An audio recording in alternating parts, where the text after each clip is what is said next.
Hi, my name is Gage Lau, and today I'll be presenting on Experiment 3, spectroscopy of a simple molecule. The purpose of this lab was to learn about IR and NMR and how to find an unknown molecule based off of the spectras given from each. Something that this could be used for in real life would be if there is polluted water or contaminants in water and you didn't know what the contaminant was. So you would use IR and NMR to find out what the unknown molecule was and figure out how to take care of it. Some background on NMR is it's the nuclear magnetic resonance, and it sends electromagnetic waves into the molecule and measures how much absorbance there is of the molecule.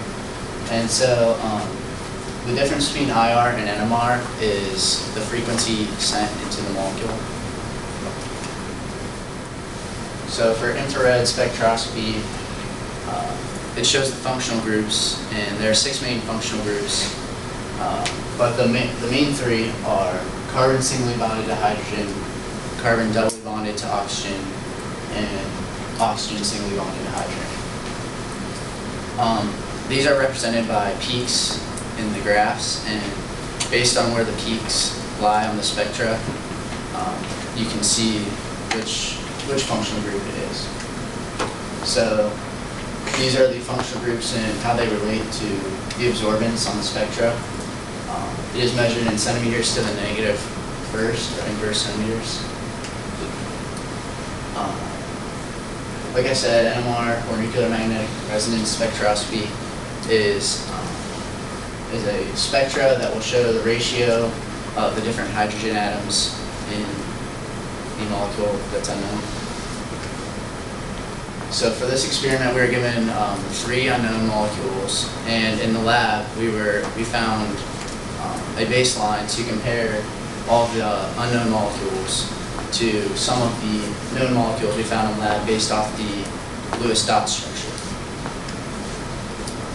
So the results for the IR for my unknown, which was 53K, was we had one peak at 2,958, which shows carbon singly bonded to hydrogen, and then these are unimportant because we don't have a functional group for those peaks.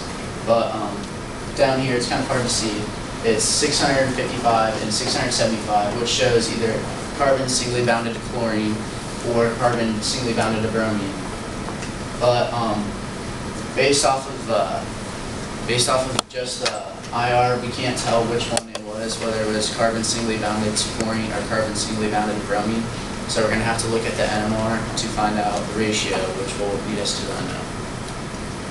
So like I said before, the first peak was at 2,958, and the second peak was at 675 and 655, and each of the functional groups that I described before relate to those peaks.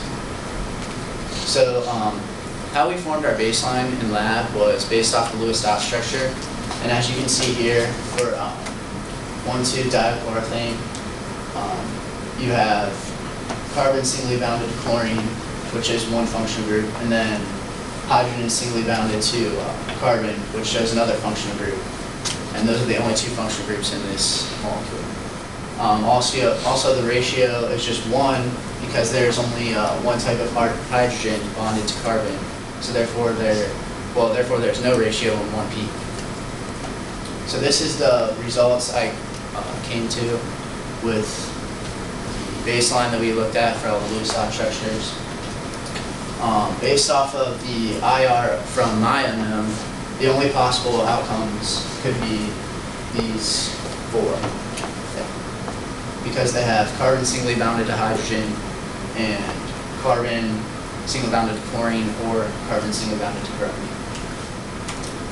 Now looking at the NMR for my unknown, you see there's only one peak, so therefore there's no ratio. And like I said, one peak, there's no ratio. So therefore, based off of comparing our baseline to the NMR of our unknown, we see that there's only one peak and therefore no ratio. You can compare them side by side, unknown and function group. You see they match up perfectly. So now that we know that the unknown is 1,2-dichloroethane, what is it used for and where is it at in our everyday lives? So some things that 1,2-dichloroethane is used for is in paint strippers and like pesticides and degreasers, along with some like descriptive things about what 1,2-dichloroethane is a thick, clear liquid that has a sweet smelling aroma and taste. It evaporates quickly and is used to make vinyl chloride, which goes into all those products I mentioned before. That is it, and there's my references.